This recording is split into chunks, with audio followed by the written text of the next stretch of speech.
Hey guys, it's Libby, and this is my tiniest smidge late April wrap-up and May TBR. Now, in April, I was attempting to read 100 pages every day. I succeeded reasonably well on that.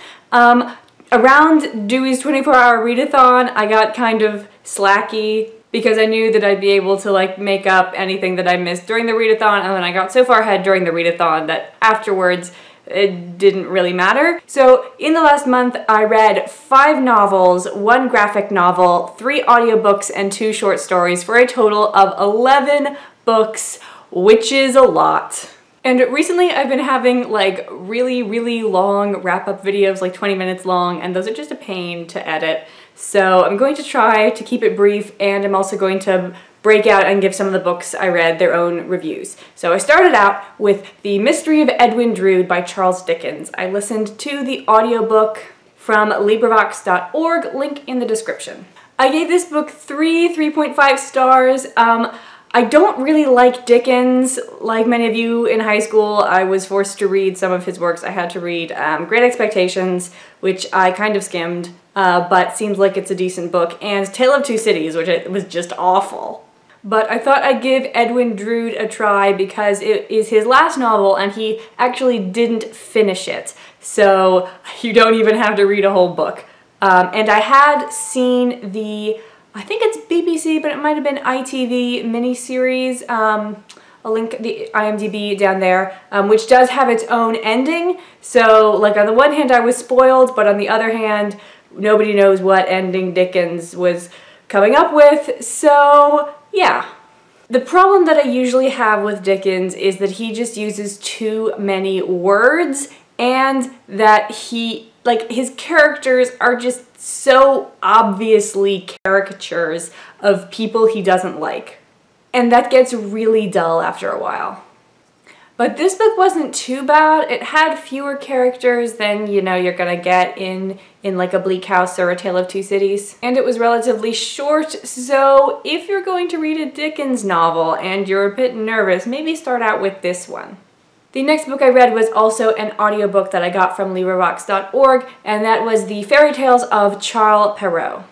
Charles Perrault is kind of the forgotten side of the trifecta of fairy tale writers. You got the Brothers Grimm, who are German, that everybody knows about. You got Hans Christian Andersen, who, oh, this is embarrassing. He's either Danish or Dutch, I don't remember. And then Charles Perrault is the French guy. And he wrote a lot of the really famous fairy tales. He wrote his own version of Cinderella. There's also the Grimm's brothers version of Cinderella, and he wrote Little Red Riding Hood and Bluebeard, which did not have a Disney movie made out of it, but is still an interesting read.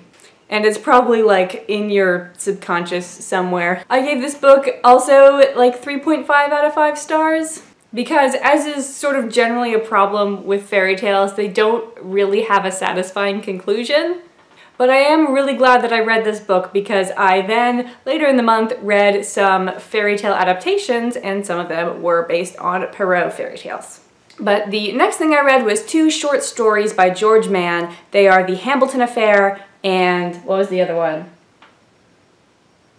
The Shattered Teacup. And these are 2 short stories that take place between the first and second book of the Newberry and Hobbs investigation series. I was planning to get to the Osiris Ritual, the second book in that series, during the readathon, and so I just wanted to read the short stories to warm myself up and get back into the groove. I also gave those 3.5 out of 5 stars. It was a very mediocre reading month, at least at the beginning. They were interesting mysteries, but it just seemed so Sherlock Holmesy. You've got old men, I say old, late 30s, men sitting around in their salons drinking whiskey and sharing anecdotes.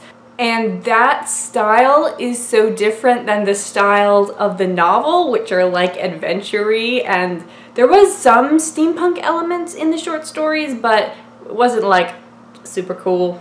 And also Veronica Hobbs was not in them, so sad face. But then I moved on to another book that I gave 3.5 out of 5 stars to. That's The Last Continent by Terry Pratchett. So this is one of the Rincewind novels in the Discworld series. The Rincewind novels tend to be the less popular ones, which is kind of why I'm starting with them, so I can get through the bad stuff before continuing on with the good works, because I'm trying to read all the Discworld series this year, and I will definitely succeed. I foresee no failure there, none whatsoever. And the Rincewind novels are all about world cultures. This is about Australia, if you can't tell by the hat on the kangaroo, and also the kangaroo. And the problem with this book, as with most of the Rincewind novels, is it's just kind of how many tropes and stereotypes about Australians can you fit into one novel? We got they drink a lot, we got there's no water, we got Priscilla, Queen of the Desert, which I was not planning on seeing. We've got their beer is crap, we've got all the sheep and things that happen with the sheep.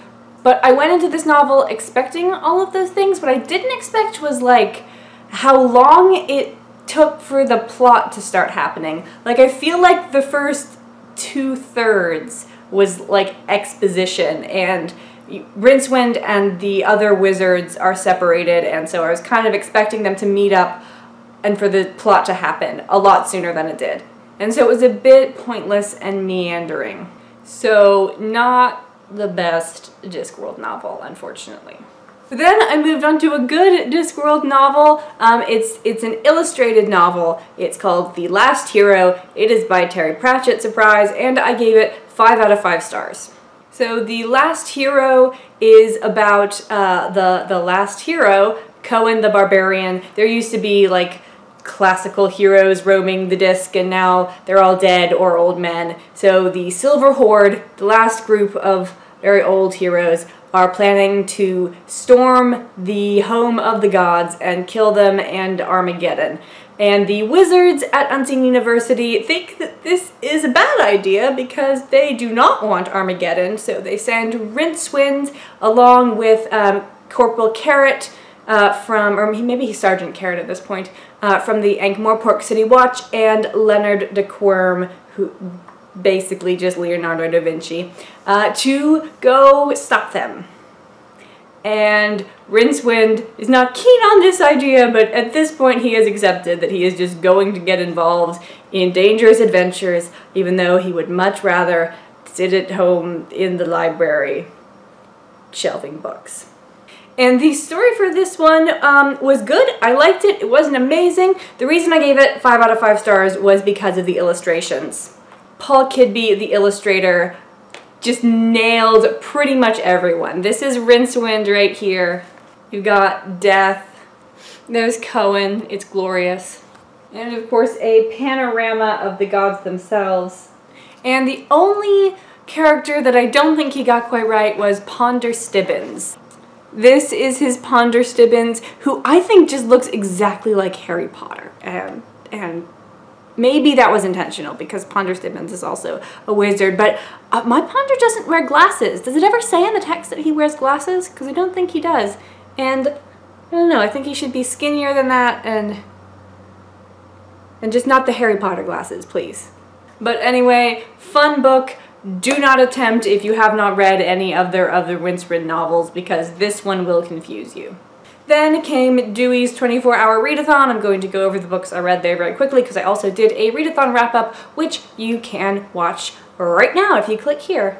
So first 3 books that I finished were the 3 books in The Princess Tales, Volume 1, by Gail Carson Levine. The first 2, The Fairy's Mistake and The Princess Test, I gave 4 out of 5 stars. The third one, Princess Sonora and The Long Sleep, I gave 3 out of 5 stars because I did not like its message that much. It seemed to be encouraging young people to, when they have a question, just latch on to the first thing that they find that makes sense and then stop investigating, even if your assumption is wrong. And I didn't like that. But it was still a cute story, and so I didn't want to get too mad at it. And then I read The Golem and the Jinni by Helene Wecker. And I don't have it with me to show you right now because I lent it to my mom because I want everyone to read this book. 5 out of 5 stars. It was really good. It's gonna get its own review because I want everyone to know about it. And then finally, the last book I read, or audiobook that I listened to, was Two on a Tower by Thomas Hardy, also a LibriVox book, so you can listen to it for free at the link below. I actually talk about this video in my favorite books of all time video, which is coming up shortly. So it shouldn't surprise you that I gave it 5 out of 5 stars. It's a love story with a majorly wowza ending. And then we're already several days into May, so the books that I've started reading are Unseen Academicals, the last Rincewind book in the Discworld series, and The Fire Sermon by Francesca Haig, which you saw in my recent haul video. And I'm also listening to the audiobook of The Grey Woman, or possibly The Grey Lady, by Elizabeth Gaskell. It's from LibriVox, links to it below. I've listened to the first like 20 minutes, however, I could not tell you what it's about, so I may have to restart that one. And then other books that I want to read this month, obviously I want to continue with the Discworld series. The next book after Unseen Academicals is Equal Rights. This is the first book of the Witches series. I did read this once before, but it was many, many years ago. And then I also want to continue with the Newberry and Hobbs series. There's only 4 books out right now. The 5th one's not going to be out till like 2016 though. So I feel like if I can finish this series, it will make me feel less guilty about starting new series, so I'd like to just get on that. And then there were 2 books that I was looking forward to so much that I pre-ordered, and they should be arriving, I don't know, and those are Nimona by Noelle Stevenson. That is a graphic novel about the sidekick of the villain, and I saw it used to be a webcomic, and I read the first 3 chapters of the webcomic, and it is amazing. Noelle Stevenson also did Lumberjanes, if you're familiar with that one. And then the other book that I pre-ordered is A Court of Thorns and Roses, the first book of the Court and Thorns of the series. Why? Why would you have the name of the first book be the same as the name of the series? I hate it when that happens, but it's by Sarah J. Maas, in case you didn't know. Fun fact, I have not read the Throne of Glass series, so I'm going to be one of the few people who is coming to Court of Thorns and Roses. I can't even say it. As a virgin to the Maas writing style, so I will report on that experience.